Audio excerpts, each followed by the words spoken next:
Welcome to CIS 183 Animation. It is Unit 2, and we are entering into the second week. Brushes and tweens. So we did tweens last week, and so this week we are mostly working on brushes. That is the only assignment that we have to do for this unit, and the instructions talk about how to what the requirements are for this unit. So of course, go ahead and read chapters 4 and 5 in the digital textbook. Do this here, which is basic and applied research moves in the industry. Some of this history is really interesting. Understanding university research labs. We're going to be reading about sort of different universities that touched upon animation. And so that's been like really incredibly fascinating to read all about that. And you get a lot of that history in this press book. So go ahead and read about that and then take the quiz. And that will be one of the requirements for this unit. The next thing is you want to complete unit or the E2B exercise that covers animate brushes. So there are steps in a tutorial link provided. So I've also given you access to a couple of the different stock photography sources. I know a lot of you already kind of work with those sources already, but you can always grab some of your own or free vector graphics to use in your projects. That's something that is always supported. Now we have a couple tutorials up here in learning how to draw with animate using different things. One is the brush tool, and you can actually go through this tutorial, which I really want people to watch this tutorial together, and then you're going to explore those brush tool options together. You can work in object drawing mode, and you can apply different paint options. This one, I'll just play The this brush real tool quick. has been enhanced in Animate CC, and I'm just going to walk you through some of the ways you can control the brush now. And so with the brush selected, in Properties panel, you'll see I have a cool slider for selecting the size of the brush. And not only that, I have a slider for setting the minimum size of the brush. So now when I draw, I'm making good use of that pressure sensitivity. So if I increase the size of the brush and play around with the minimum size of the brush, you can see how that plays an effect on the stroke. And so what I'm going to do is actually I'm going to grab, turn on object drawing mode, and I'm going to mix a little bit of transparency into this black color. I'm going to do this because what I'm going to do is just sketch out something first, and I kind of like to draw this way if I'm just sketching something. So let's draw, let's just create a character. And this is, for me, with the transparency mixed in, it kind of gives that nice feel of like using pencil, especially when you have the combination of alpha and object drawing mode on. You can see the layering of transparency. Okay, so I've got a nice little character roughed out here. And so now what I like to do is actually go and create on frame 2 a blank keyframe. It's going to hit F7 and then turn on onion skin. And now I can see a ghost of my image, and I'm going to now do sort of a cleanup version of this drawing. I'm going to remove the alpha transparency. I like the brush size of 8 with the minimum size of 0. And if I want to save this as a preset, I can just click this little plus button here. And that saves this as a preset. Okay, so this is a little more advanced drawing techniques if you are the type of person who really enjoys advanced drawing. Please, but it's fun to watch that video and get a little feel for how to draw in that way using the brush tool. And then there's also different vector and pattern brushes. And so that's another thing you can practice with these animate files. And then there are different tutorials down here for you to become familiar with. And of course, these are all accessible and things I like to refer to because Adobe does it better than anyone else. And so that's something you want to follow if you're interested in what to do with a vector pattern or vector and pattern brushes, and then using the brush tool if you're an advanced sketch artist. Okay. And so those are a couple tutorials to watch. And then I have like a brushes tutorial here. And then here are the step by steps for you to kind of walk through for our exercise for this week. And this is just using the brush tool. And so what you'll do is you'll launch, animate, you'll insert a new layer.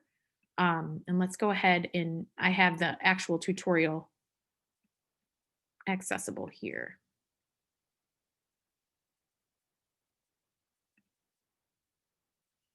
Creating expressive paths inside of Flash was never something that was easy to do. However, Adobe So Flash used to be the old Animate, if you're wondering what Flash is. And so Animate has progressed quite a bit. And so there's a lot of changes that occur regularly.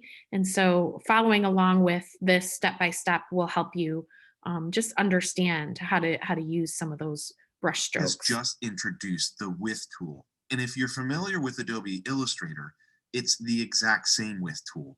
What the Width tool gives you the ability to do is add something called width points to your path. And at those width points, you can control the width of the path. Let's go ahead and take a look at how it works exactly. What I'd like you to do is come down towards the bottom of the timeline and insert a new layer. I'm going to go ahead and name this layer line. After doing that, you can come over and choose the line tool. With the line tool selected in the properties panel, you can go ahead and select a stroke color. You can also set a stroke size. I'm going to go ahead and set it to something like 2, so it's a little bit easier to see. You'll notice you have the same old style menu, but what's new is this width menu. And from this width menu, you can see all the different preloaded width profiles.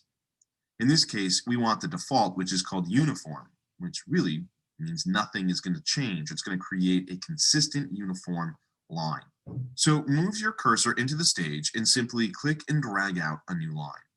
When you create this new line, it is in fact uniform, but if you want to change it in certain areas in terms of its thickness, that's where this width tool comes in. If you come over and choose the width tool with it selected, if you hover over the path, you'll notice the cursor changes to an arrow with a plus sign, and you have a little white dot underneath the arrow, which is an indicator. If you click, you'll be adding a width point. I'm going to go ahead and add a width point by clicking, but as I hold down the mouse, I'm going to drag downwards. And as I do that, you'll notice I'm increasing the width of the path at that point. Now you can add as many width points as needed for a particular path. In this case, I'll add another by clicking, but this time I'll drag up to decrease the thickness of the path. Now, if you ever want to remove a width point, you can do that. All you have to do is select it, and with it highlighted, press the delete or backspace key on your keyboard. Now, one thing that you may notice as you drag these handles, you're essentially changing the width in a uniform fashion. You'll notice the bottom and the top are both expanding. But if you want to control just the top or just the bottom, you can do that. What you have to do is hold down the Option key on the Mac, Alt on Windows. Then as you click and drag, you'll notice you're only modifying the bottom portion of the path, or at least in this case. You can move a width point. Simply click and drag it to a new location. If you want to move all the width points, hold down the Shift key, then click and drag, and you'll notice that the width points are moving together. So here we have a very different line than what we started with. Now, if you really like this and you want to save this as a width profile, what you have to do is come over and select the line with the selection tool. And you can see here we have a new width profile. And if we continued to modify this, this preview would update. If you really like the profile and you want to save it, you can come over here and click the plus sign to add it to your profiles. In this case, I want to add it, so I'll go ahead and do that. I'll click this plus sign. I can name this. I'm going to go ahead and call this Matt's profile. Then you can come over and click OK. And once you click OK, you'll notice it's now available within this menu. But what you should do is probably experiment with these different variable width profiles to see exactly what they look like. There may be something that already exists that you can use. But as you can see, it doesn't take that much to create your own width profile. But now creating something like this bridge is a lot easier inside of Flash. And remember, you don't even have to be able to draw a nice curve like this. If you come over and choose the line tool, with the line tool selected, you want to make sure that the uniform profile is selected. Just come over and click and drag out a line. After dragging out this line, you can choose the selection tool. And what I'm going to do once I select this line is reduce the size a little bit. I'm going to go ahead and reduce it to 1. After reducing it to 1, remember what you can do with this is hover over the line. You'll get that little curved icon underneath your arrow cursor. Click and drag up to bend the line. There you go. You have essentially the same path. Then you can come over and choose the width tool. With the width tool, you can add width point, click and drag to expand it. And you'll notice recreating this bridge is not going to be difficult at all. Not only can you create more expressive brush strokes using this width tool, but you also have the ability to animate it. So what I'd like to do is quickly show you how you can do that. You'll notice I have a shape here, but the shape has a width profile associated with it. So if we come over and choose the width tool, we'll have access to those width points. I'm going to come over here to frame 20 and insert a keyframe by pressing F6 on the keyboard. Then I'm going to come over and click on that width point. And with this width point selected, I'm going to click and drag these handles in. So we're reducing the overall width of this shape. So this is what we have on frame 20. Here's what we have on frame 1. I'm going to right click or control click on frame 1, and I'm going to choose Create Shape Tween. Once you create the shape tween, if you play the playhead by pressing Return or Enter, you'll see that tween down. So this has a lot of possibilities, from something like character animation to special effects. You now have the ability to not only create these variable width profiles, but because it's Flash, you can also animate them. Okay, so this is basically our exercise 2A for this week. So if you go in, it will walk you through inserting a new layer, choosing the line tool, and then you can get a little more creative too. You don't have to follow this exactly the way that it is saying here in the steps. So making sure that you go through and you can drag out lines, you can do multiple lines, you can make multiple lines move if you want to get creative like that, or you can just remain pretty basic just so that you understand how it works. The width tool will change your line width, various points. You can, you don't have to follow any specific thing for the video. Like I said, it doesn't have to look like what he's showing you there. I just want you to play around with it. And then you can add profiles using that plus sign, name the profile, bend the line as you saw him do in the video, and then, insert a keyframe and then add a tween if you want by doing the right click on the very first frame and choosing Create Shape Tween after you've added that keyframe at 20. And that's F6 on the keyboard. So follow the step-by-steps, watch the video a few times, and you can start to get a little more creative. And that's really essentially what we're going to be working on from Unit 2 through the end of this course, is doing shape tweens and creating different narratives amongst each of us as designer. And of course, you can brush in your elements as you move forward, and we'll get a little bit more creative in Unit 3, but you can also brush in or use your own vectors. And that's why I've provided some of these vector stock sites for you to tap into to pull in some of your own shapes that you can then start to adjust and change the shape of. Now that you know how to do a basic tween, and now that you're understanding how to do a tween based on a brush, how that might work as well. Okay, and so you're going to be doing that for your exercise, following that tutorial. And again, it doesn't have to follow it to the T. You can get a little more creative. One thing I do advise most students is don't get too elaborate with some of these because it takes up a lot of space.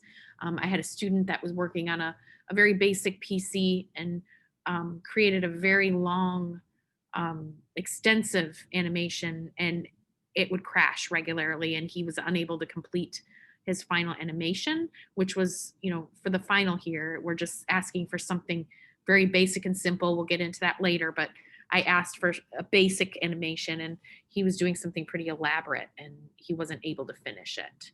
So that's a problem. So just keeping that in mind, try to keep things very simple until you can understand the interface, because it's very different than some of the other Adobe programs. Okay, and then so for the quiz, of course, that covers chapters 4 and 5, like I had mentioned before, and I will add in our link right below here for Unit 2, our synchronous session for Unit 2, and I guess that's it. That is it for this live session. I will take any questions. Are the with the width tool, is it pressure sensitive? Like when you draw a line, does it automatically do width points for pressure sensitivity with a Wacom tablet? Yes, it does. As you saw in the beginning of his video, he was doing that with a brush. It automatically will brush a certain type of, depending on the brush stroke, is that if you're in the brushes, it will do that. But then you can add a width to that brush stroke and then adjust it from there. But it won't it'll add just a path. It won't add a width. You have to add the width to that specific path, if that makes sense. But Okay. are you using a Wacom tablet, Colin? Yeah, I've got a Wacom tablet. It's one of the smaller, cheaper ones, but I wanted to know if there was a way to hook the pressure sensitivity through the tablet to the width points, if it automatically does that with brushes, or if you have to if you are forced to go in and do that automatically with the path, or Okay, forced to go in and do that if it doesn't already automatically do it with the path. It should Now, you're not going to be able to just click without the width tool to adjust it, if that's what you're asking. You have to actually create the brush first and then go to the width tool and then adjust it from there. But as you noted, as you saw at the beginning of the video, he was creating different size brushes, or brush strokes, I'm sorry. So those brush strokes can vary, and within a brush stroke, it's varied. And if you're using a Wacom tablet, absolutely, when you're drawing using a brush stroke, it will end up being an organic, a changing width brush stroke, if I'm communicating that correctly. So yes, but you're not going to be able to edit it until you go to that width tool. So as you see what he's done here, these are based on lines. This bridge is based on lines, not brush strokes. So brush strokes are a little bit different. So if you add in brush strokes, it should rely on your Wacom tablet for that pressure sensitivity. Absolutely. I would expect that to happen, because Wacom works well with a lot of the Adobe programs to do so, using the brush tool.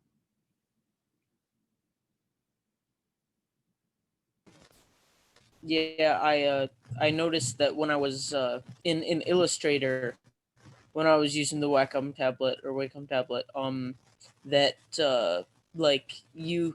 it would put it through the stroke tool, like the stroke and not the actual fill. And so you would have to go in whenever you made a path and then go to object, path, and then what was it? Outline stroke, and then it would turn it into an object. Yes. Yeah, and you'll find that you might have to do that. You might have to do that here, because these are all paths. And when you're using the width tool is going to be the only way to change the size of the path. So it's not a shape, it's an actual path. And for those of you who have had Illustrator, you know there's a major difference between a shape and a path. So the width tool is actually just manipulating that path itself, not doing anything. So don't think it's not doing anything to make it a shape. So don't think of these as shapes, think of them as paths that have varied widths. So I'm glad you brought that up, Colin, because it is an issue, and they do respond differently. So also, can we make assets in Illustrator and then import them into Animate? Yes, you can do so. You can do that.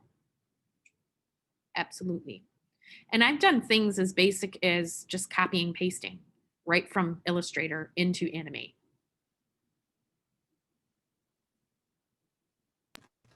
Oh, wow. So I hope that helps. And you guys just go ahead and go walk through the video and the steps and then create the line and work with it. So you're getting comfortable with those basic, the width tool and the brush tool working in the space, creating a keyframe and then doing a tween, a basic tween to understand how that functions. Because that's what we'll be referring to in our future assignments as well.